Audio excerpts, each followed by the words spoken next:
Hello, everyone, and welcome to the new episode of the You Can Exhale Now podcast. Today, I am very excited to have Ali Dombek Handel, a life coach from Denver, Colorado, onto our show. She has her own business called Blissful Sol. Welcome to You Can Exhale Now, a mindful living podcast for the modern pace, hosted by Lesia Liu. This podcast is for anyone who wants to get more out of life without the burnout. Because when you learn to take proper care of yourself, you have more energy, a more positive outlook, and more gratitude for life. And because you cannot reach your goals if you're tired, overwhelmed, judgmental, angry, and feel sorry for yourself. Each episode, you will learn actionable strategies for self-care, mental health, productivity, better life-work balance, and happiness from coaches, therapists, and experts. Stop holding your breath. You can exhale now. Choose to be a more authentic version of yourself than you've been in a while. Ali, welcome to the show. Hi, thank you so much for having me. I really appreciate this opportunity. Let's see, I spent most of my career in healthcare IT and then decided to take a deep dive into exploring more of my passion and really understanding how people tick and how I can guide people to basically be the best version of themselves. And so I went into the Martha Beck Life Coaching Institute a couple of years ago and have been blown wide open with different opportunities and different skills and different just ways of perceiving my life differently and helping other people through that. And so I have my coaching business, and I also am a leader on the side in a technical field. So I really enjoy bringing my coaching skills into my work environment as well. It's really actually expanded and changed the whole way I lead people. I'm from Denver, Colorado, and I really am glad to be here today. Thank you so much. Thank you. So, Ali, I know that you are a transformational life coach. And so today I want to talk about somebody that all of us have, whether you want to admit it to yourself or not. Every single one of us carries that around, and that is limiting beliefs about ourselves. So, Ali, how do you address those, and how do you help your clients to overcome limiting beliefs about themselves? Great question. So the first time I was coached myself, I had gone through this process. Basically, it's based on the work of Byron Katie, and her work is actually called The Work. And so it basically takes you through it sounds like a very simplistic series of questions, but it has profound results on just inspecting your thoughts in a way that kind of gets you out of the, I would say like the cycling thought patterns of anxiety or stress or getting caught up in the things that can pull us into this, I call it like a spiral. And so the work of Byron Katie has been very profound for me, and that is the work that I've adopted myself personally. And really it is, going through a question, if I find a limiting belief, mine for most of my life has been, I'm not good enough. And so when I went through this coaching session myself with a fellow coach, it really had me, near to tears. I thought, oh my gosh, this is like the most, the deepest I had ever gotten into really exploring, like, why do I feel so anxious? How does this affect my relationships? How is it affecting the view of myself? How do I perceive myself through that lens of not good enough? And so after, basically just identifying the limiting belief, it really goes through, is this is the limiting belief true? Sometimes that limiting belief is so hardwired into our psyche that it really feels absolutely 100% true. But I definitely have allowed myself to see that, is it possible, maybe even only a tiny bit possible, that it may not be true? And just going through, some questions about how it makes me feel in my physical body when I believe this thought that I'm not good enough. So I notice myself almost going into a fight or flight mode where my hands are tingly. I feel almost like I've left my body. And so this work is really all about connecting with the mind, body, and really allowing yourself to feel what it feels like to believe that thought.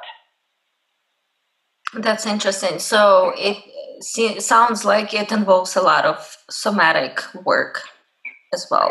Yeah, I can't actually call it somatic work because I think that's like a psychotherapy term, and I am not a psychotherapist, but it is really building that connection with your body. So many of us, especially nowadays in this very fast-paced information life that we all live in, are really not connected to our bodies at all. Right. And when we can tap in and really feel what it feels like to be believing thoughts that have been, in our psyche for so long, you can kind of explore, what happens. And it's just really about observing. It's not about judging. So if I have this thought that I'm not good enough, then, just observing what happens when I scan my body, what happens in my feet and my thighs and my tummy, all the way up through, shoulders and arms and fingers and fingertips and my head, and then your torso area, and really just asking your body, what's the message there? What is it trying to tell you?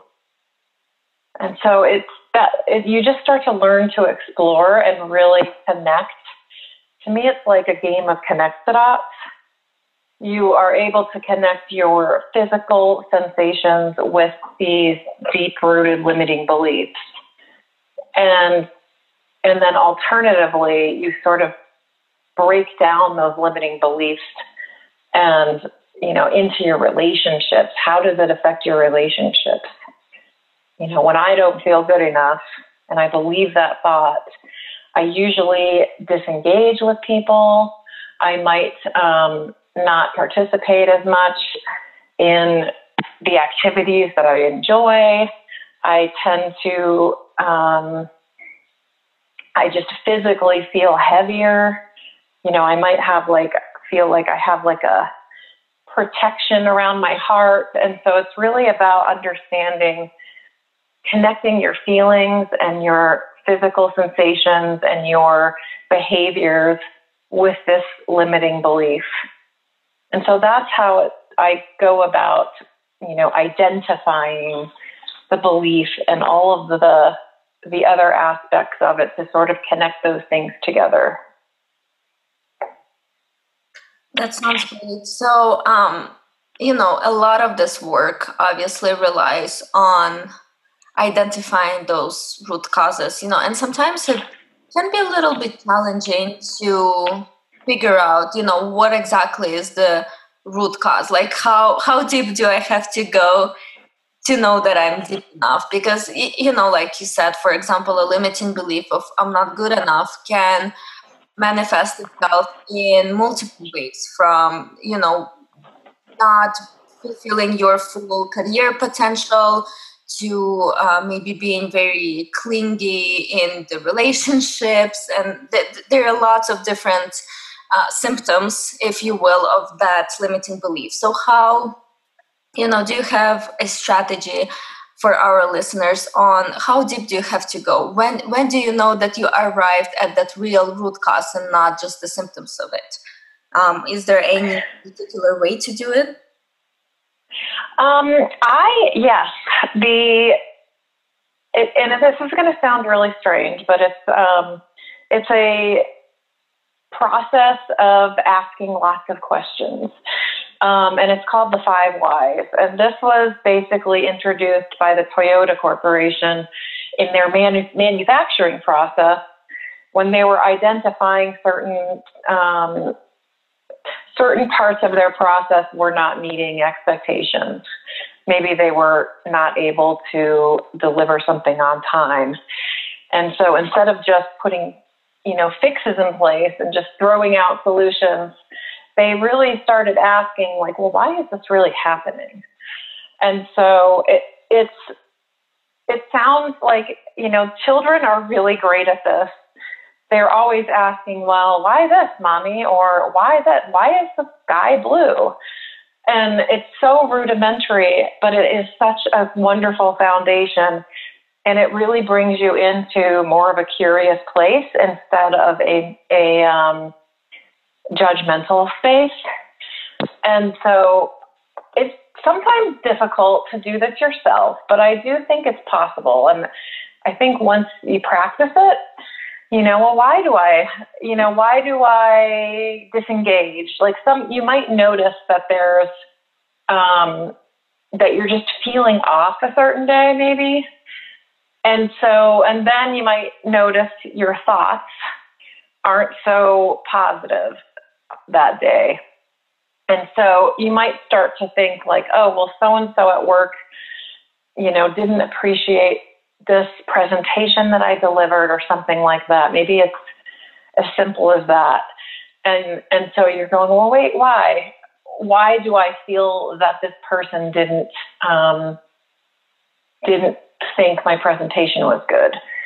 And then you might have an answer. Well, I stumbled on these words or something like that. It could be that simple.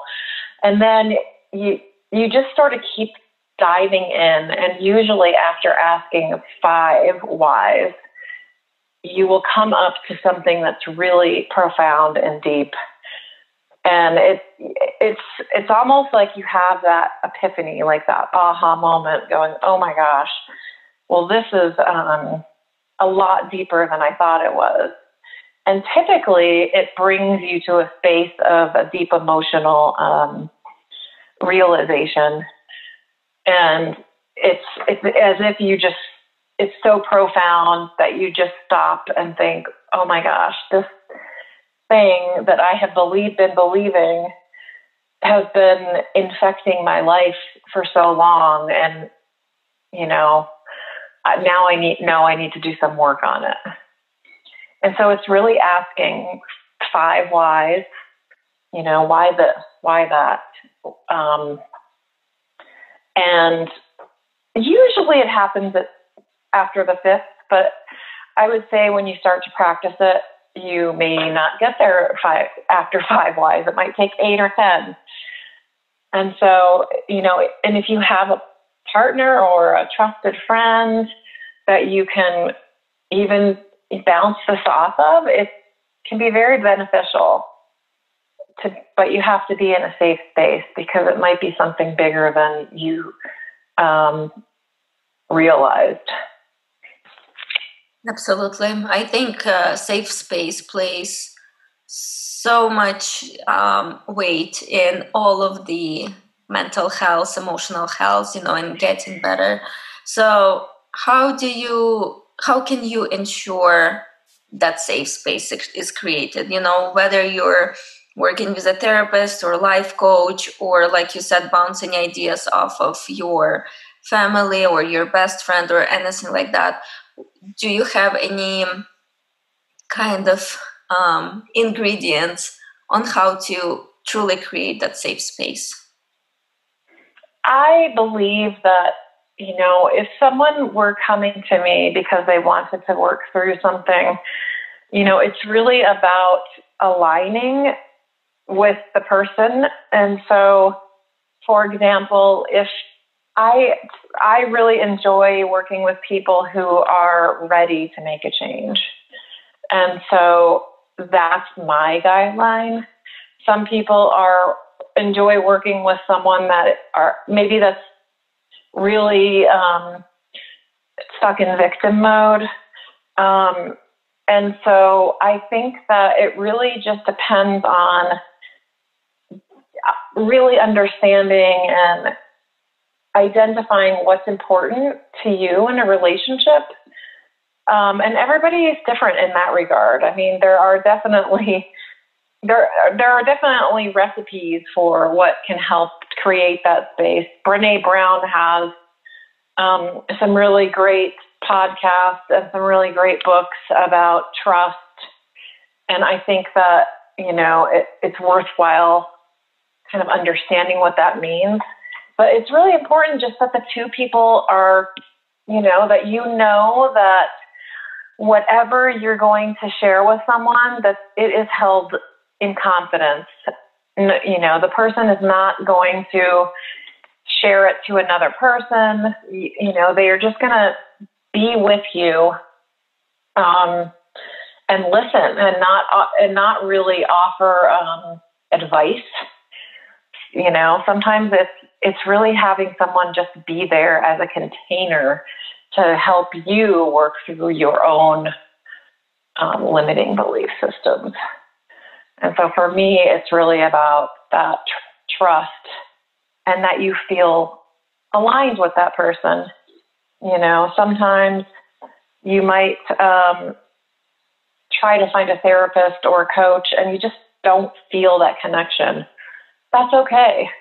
Maybe you're just not intended to connect in that way, and then you just find somebody else. Mm-hmm. And I think, asking around it within your circles that you trust, or it's sometimes a big step to ask for help. And so it's, it just like anything, it's trial and error. But I do believe if you want to find someone that aligns and that you feel connected to, that you will find someone. Absolutely. And I think you touched on a really good point, that person needs to be ready to heal, ready to do that work, that deep and, often challenging, sometimes painful work. So I can definitely agree, that before we are ready, you can try to help a person, but until they're ready to do it, all your efforts will kind of fall flat. But let's say, for example, we have identified our root limiting belief, and we are ready to move past those blocks. So what strategies do you have for your clients to remove those blocks? Because emotional blocks oftentimes are the hardest one to remove. We can easily remove physical blocks, financial blocks. There are some creative solutions, but what about those emotional blocks and how to get rid of them? Yeah, that's a great question. And it is. It's some of the hardest work, but I guarantee you that it is so worthwhile. And it's just like anything. It's like if you're a marathon runner, then you're going to practice. You're going to go out and train. And so it is a process of kind of retraining your brain. The stuff doesn't really happen overnight. For me, it's a matter of, okay, really building that relationship with your physical body is going to help you and propel you to make small, sometimes tiny, and then sometimes really big strides. It's sort of like rewiring your neural pathways to create a different thought process. And so with regard to, that limiting belief, there are ways to sort of, once you know what it is, it's really practicing when you start to feel that happen again. Maybe it's in a different way, in a different situation where you might get triggered and it brings back that whole, oh, there it is again. There's that belief. I'm not good enough, but you've already worked through it. You already know that it's not true. And so it's really looking at, okay, tell me where there are places in your life where you know that you can turn the belief system around. And so that sometimes it's difficult. So I would turn it around and say, I am enough. Or I am great, in fact. But truly what the most important thing about turning this statement around with the work of Byron Katie is that it feels true. Even though it may only feel a little bit true, it's absolutely not true that I'm not good enough. So where I am good enough, or even great, find examples in your life where that really resonates.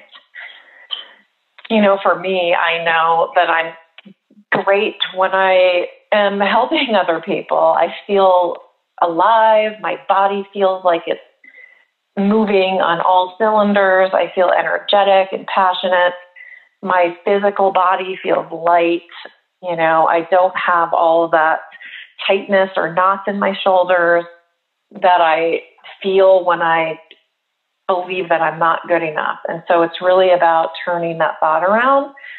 And then once again, connecting the new thought, which is I am great or I'm good enough, with the body. And then finding examples of where that is actually true in your real life. So I usually ask for about 3 examples.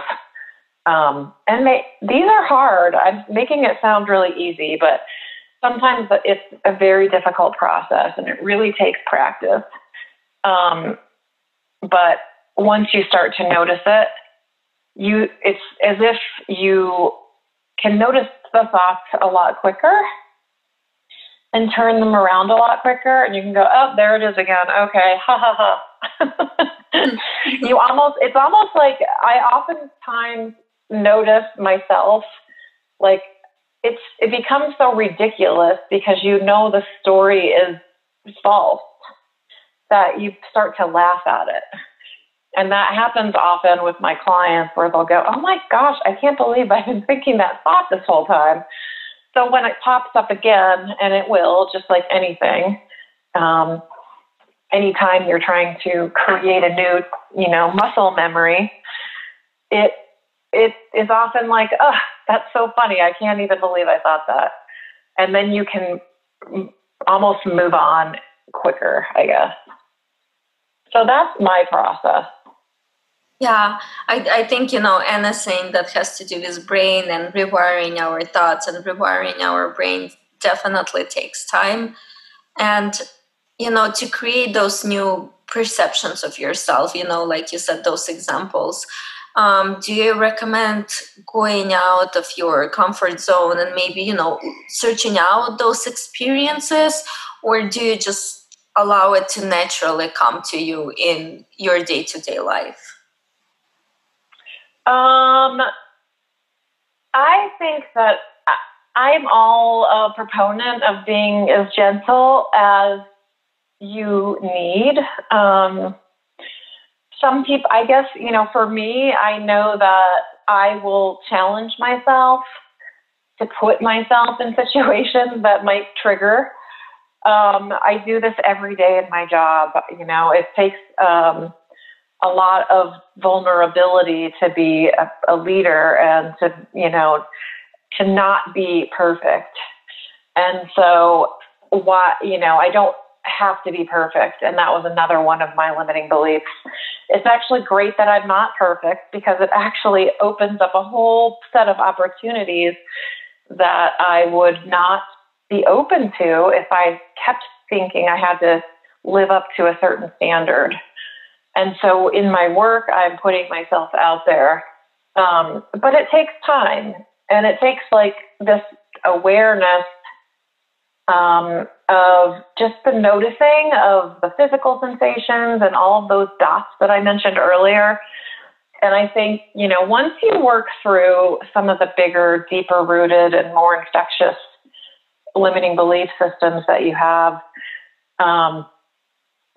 that part I think is a very gentle process because it certainly could bring up some trauma that you did not realize. and in that case, I would definitely suggest seeking some kind of a professional mental health expert in order to work through that. Mm-hmm. But if you're able to sort of advance and then you're ready, I think that it can be very powerful to challenge yourself in that way. Mm-hmm. Got it. And so I know one of the other things you help your clients with is to set goals, aligned with that positive results you're trying to achieve or aligned with that new positive thinking. Can you talk a little bit about setting, the importance of setting goals, and B, how do we set the goals that are right? Because in my own experience, I was always kind of like a go-getter and setting myself huge unrealistic goals that then would contribute to my anxiety more than anything else. So how do we set the right goals, I guess, for us, where they might be challenging yet gentle, if it makes sense? Yeah, absolutely. I think for me, what I've noticed is that as you start to develop that connection with your body and your relationships and your emotions, you start to notice the things where you feel like you're operating on all cylinders, like I mentioned. And so, for me, it's like helping people to, I really enjoy the strategic work. And so it's really finding out what makes you passionate, what is giving you that feeling of passion and energy, and aligning the goals with that. So for me, just a simple practice that I do every year is I select a word of the year. So for me, this year it's care. And that basically it's all about how am I caring for myself? How am I showing my nurturing and caring towards others? How am I, just in any moment, it could be a big moment or it could just be a simple everyday moment with my husband. And so, looking at ways, little baby steps, like if you've gone through a huge limiting belief and now you're like, all right, what now? How do I get out of this? How do I create the life that I want? It's really looking at that energy, the physical sensations, and figuring out like what sparks my fire? What creates more pleasure than pain? And kind of working through it that way. I really believe that although we need to, work to pay our bills and we want to make progress, in our homes, and maybe you have a vacation that you want to go to and you have to save money for that. But really, unless you've kind of gotten out of that very stuck place of being in that limited mindset, it is going to create more anxiety if you start just throwing out goals out there, because they really may not be aligned with really who you are. So the goal, my goal is to really understand myself fully in order to set goals that align with me as an essence of myself. And so for me, practicing that mind-body work will start to really help you to notice the things that align and don't align. If you want to switch your career and you're like, oh my gosh, this is so daunting. Okay, well, notice what makes you feel that passion and energy, and notice how that feels in your body. And maybe you're exploring different careers, and just start to set almost like baby steps. What can you do today that's going to help you towards even something small to achieve a goal? So, maybe it's just listening to You know, if I want to do more coaching and I don't feel as lively as I normally do, I might listen to a podcast from one of my mentors or inspirational folks out there. And it's like, okay, now I feel this energy again. Or it could just be Googling. So really setting baby steps first. Once you set those baby steps, you can start to notice, you know, okay, I've accomplished even one thing. And that baby step should be tiny, like really tiny.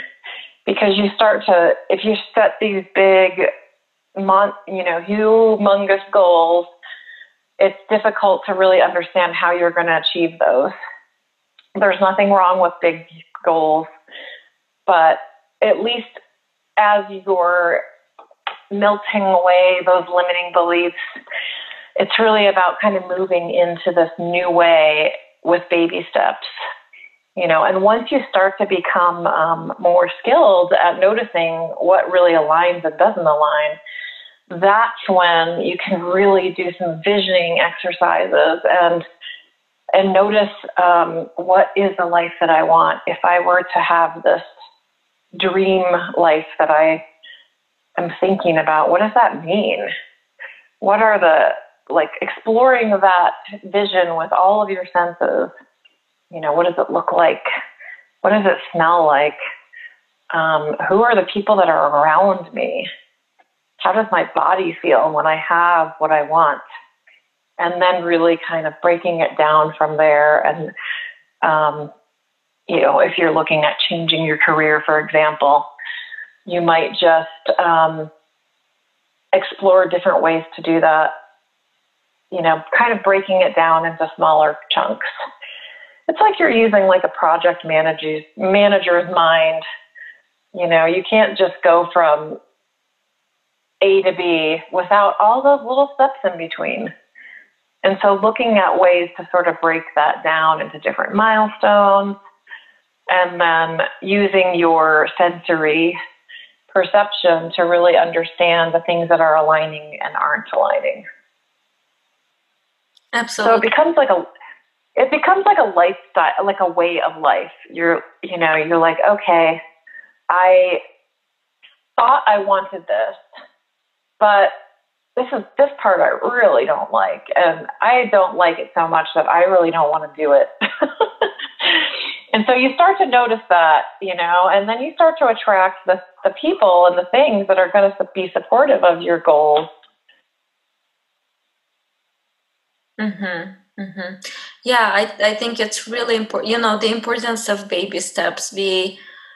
I'm sure I'm not alone when I say we have this humongous goals, and then we almost get scared by our own ambition and overwhelmed by the amount of work it needs to do. But I definitely notice it for myself when I can break it into baby steps. You know, maybe if in 6 months I want to lose this much weight, or I want to change career, what are the actions I need to take monthly, weekly, daily to get me there? So I think it's definitely a great strategy for setting goals, baby goals. And just like with that example, for instance, you know, of course, it's not too far out of the new year, and that's a big one for a lot of people. Hey, I want to, you know, whether it's lose weight or I want to go to run this marathon in the summer and I'm nowhere near in shape. The baby steps are really tiny. Like maybe you just have a really foggy day. I mean, everybody has those now and then. Or maybe those days are more often than not for you. And it's really about, you know what, I'm just going to go take a 10-minute walk outside today. If you start to do the things that are, if you identify small ways that you enjoy, things that you enjoy doing, maybe it's just sitting outside in nature. Because the more that you surround yourself with the energy that is going to feed that goal, the more powerful you're going to become. And then on top of it, those healthy care routines of I'm just going to go sit outside because I've been at my desk all day or been in an office. You're going to almost guaranteed feel better emotionally and mentally, physically, just by doing the thing that tiny thing that is going to support you. So there's so many ways that these little actions are interconnected. Love it. I agree with you. I think this is really, really important to be gentle on ourselves as well, and enjoy the journey itself, not just to see the goal, the goal we set for ourselves as the only end goal and the destination, but enjoy the journey to get there. Yeah, absolutely. Well, Ali, thank you so much for this interview. I think so many great tips, and hopefully, our listeners will start looking at their own limiting beliefs and hopefully start cleansing them out, because I believe the less limiting beliefs we carry around about ourselves, the better the world becomes in general. Societies improve and we all become much more kinder and loving and caring to ourselves and to each other. Absolutely. I really appreciate this opportunity, and I fully support everything you're doing. I really think it's a wonderful podcast, and I hope that you have lots of listeners who get the benefit from all the different topics that you're putting out there. This is really great work. Thank you so much, Ali. And to our listeners, you can reach out to Ali on her website, which is blissfulsol.com. And all of the links to her social channels and her website will be in the episode notes. So definitely check those out. Thank you so much for listening today. I hope you've learned a lot of new strategies. Be sure to check out the notes below this episode for additional resources and tools mentioned in today's show. I would love to keep the conversation going. Share your thoughts and takeaways with me on social media channels wherever you are. And do not forget to tag me. I'm so grateful for each and every one of you, and I will see you on the next episode. If this podcast has helped you even a little bit, please leave a review and subscribe so that we can help spread the message together.